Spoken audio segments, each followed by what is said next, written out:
Yeah, so you got your Bellator career off to a really good start, 2 wins by finish. Do you feel any pressure to continue that streak coming into this? No, I mean, even when I went into those fights, I had no pressure. And there was never any pressure to get it finished. I just want to go out there and just have fun, do what I do. And doing that brought me to these impressive finishes that everybody keeps talking about. So there's no pressure. Just go out there and be Corey, like coaches say, just be yourself. Have fun. Win, lose, or draw, have fun. You have fun, and that's when you show up the best you every time. Do you see anything in particular, technically, in Vader's game that you're looking to exploit? Most of his wins came by knockout. Is that the sort of thing you look at? No, I mean, it's not like he's getting knockout standing. He's not. He got a few. Yeah, he got some knockout striking against people, but most of his knockouts come from getting guys down and ground and pound so they quit or submit, or his breath stops it. As for, I don't see him taking me down like that. You know, who has he fought that was a straight wrestler other than Phil Davis? And when Phil Davis got taken down, he got right back up, or he swept him and made it a scramble. You know, when you fight guys that's not a wrestler, it's easy to take him down and submit. I did the same thing to Manhood. He knows nothing about wrestling. So I don't expect him to try that with me, but I expect him to try to pull me and lure me in with his movement, going back, make me step in, and then catch me with a big overhand right or something. That might put me out. But my job is to stay smart and stay distant. Do you think he has, because he has more experience in the Bellator cage than you, so the actual physical circular cage, do you think that gives him any kind of advantage, being more acquainted with the space itself? A cage is a cage. Yeah. I'd have fought UFC 25 foot, 30 foot. I'd have been in gyms and fought a 15 foot cage. A cage is a cage. You figure out a line that you know, okay, when I see this black line, the cage is probably 2 feet behind me. And you stay away from that. Stay away from the trap. So that's no advantage, there's no disadvantage. Cage to cage. The only advantage and disadvantage the cage makes is the vinyl. And we all got, the UFC and Bellator got that same vinyl, so the grip is going to be the same. It's going to be an even playing field. How would you stack Vader up against the competition that you fought in the UFC? How would you stack him up against the competition? I mean, he's right up there at the top. I mean, he was at the top too. We fought some of the same guys. Lil Latifi, Glover there.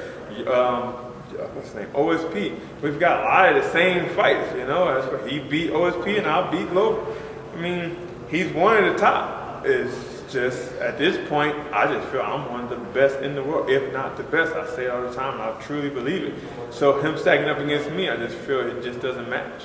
Yeah, and then so with, you're on a 2-fight streak, obviously, but that loss to Jan, if it wasn't for that, you'd be on a 7-fight streak. So what do you think that loss did for you in terms of like your preparation for now and what it did for your career? Do you think that it helped you in any way? I mean, as for preparation, I've always prepared the same. I always push myself, push the limits. What that loss did is made me realize something inside myself, which is what helped me come in here. I say all the time, it was a fresh start, there was no pressure. As for going into that fight, I had a lot of pressure because I was starting arguments with the UFC, I was starting arguments with John Jones. I had so much stuff going on with the media where I had to go out there and do an impressive finish. I couldn't just go out there and win. I had to go out there and be impressive. And then going to the cage, John Jones was sitting cage side. I remember right before I went in, the last thing I seen was him. And my mind switched. It was like, F that guy. I got to F this guy up, this guy up. And I forgot the whole game plan. And my whole mindset went from being me to trying to be this villain so everybody can keep talking trash and booing me.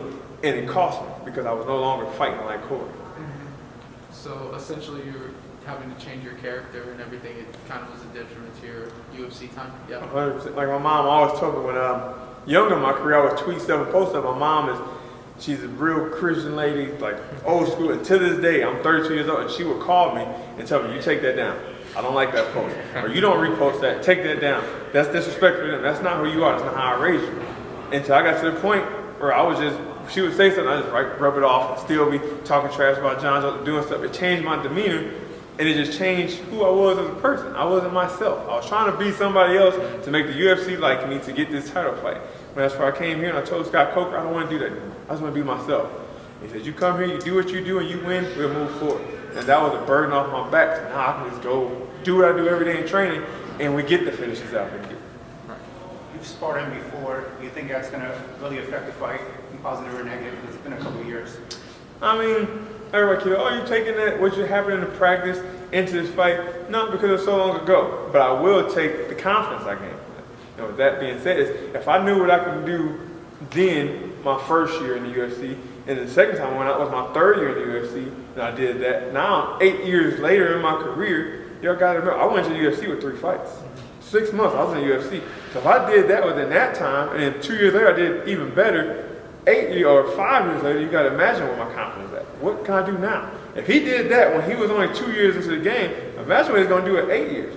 That's exactly what my mindset is now. One of the people I've trained with in recent past is DC. When he was a champion, he told me myself, like, bro, there's no reason anybody should be competing with you. Like, you are probably one of the best people, other than Cain Velasquez, that I've ever sparred with. There's no reason in the world, like, you should be questioning your ability. And stuff like that, it's like I said, when I say he knows, it ain't so much what happened in the gym. You knew what I could do then, so just imagine what I can do now. You know. What's your favorite Bobby Brown song? I saw you play. Boy, don't get me started. That's all. We're going to go a new edition. Don't get me started. Can you stand the rain? That's our shit right there. That little song. But nah, Bobby Brown, that's the man. If we go with Bobby, a strict Bobby song, I'm going to go my rock. That's the jam. One last question. I'm from the area where you train at. I live out here now, but what are some of your favorite food spots around Brick? Oh, Brick. What we got? Greek Eats? Greek Eats, you know, even though they didn't want to sponsor us, going to things, Greek Eats, you know, we're going to be there on Saturday, me, Rex, Carl, and the family. CJ going to need that chocolate chip cookie. That's right, we're spot that. We got Fins. We got some spots, what's the Flaming Grill? Flaming Grill buffet. We go there, we got some sushi. Everybody, you get sushi from all you can eat buffet. Sugar biscuits, you know what I'm saying? So we got some spots, you know, after training, that's the only time we go eat. After the week is over Saturday, we go get the families together, we go out for lunch, and then just go home. So yeah, those are a few of the spots we hit. Thank you. Yeah, some of my friends have told me they can make you out at restaurants and always tell me you're really nice to the fans. Yeah, I love my fans. If it wasn't for them, I wouldn't be here. But our fans, you know what I mean, you're going to have guys that don't like you, but that's where my likeness comes from. I got to be appeasable to my people. They want to take pictures, I'm going to take pictures. You want an autograph, I'm going to sign an autograph. You know, so I thank you guys for supporting me.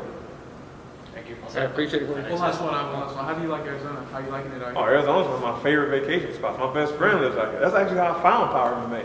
She lived right next door to the gym when I came off the Ultimate Fighter. I went over there to train just in the guest pass, and Aaron Simpson saw me and invited me into the class. And I was going to Ryan Jimmo, RIP Ryan Jimmo, and him, and I was taking them down and wrestling stuff, but they didn't know I was in the Ultimate Fighter. And I was like, all right, guys, I'm going home. Maybe I'll see you guys in the future. When the Ultimate Fighter came out, his coach called me like, you sandbagging mother. Like, I knew it was the reason why he was doing so good. And after that, that started a relationship where I came out and worked with him. So yeah, I love coming to Phoenix. Phoenix is one of my favorite spots. Scottsdale, Phoenix, Gilbert. I love it out here. Mesa, all of them.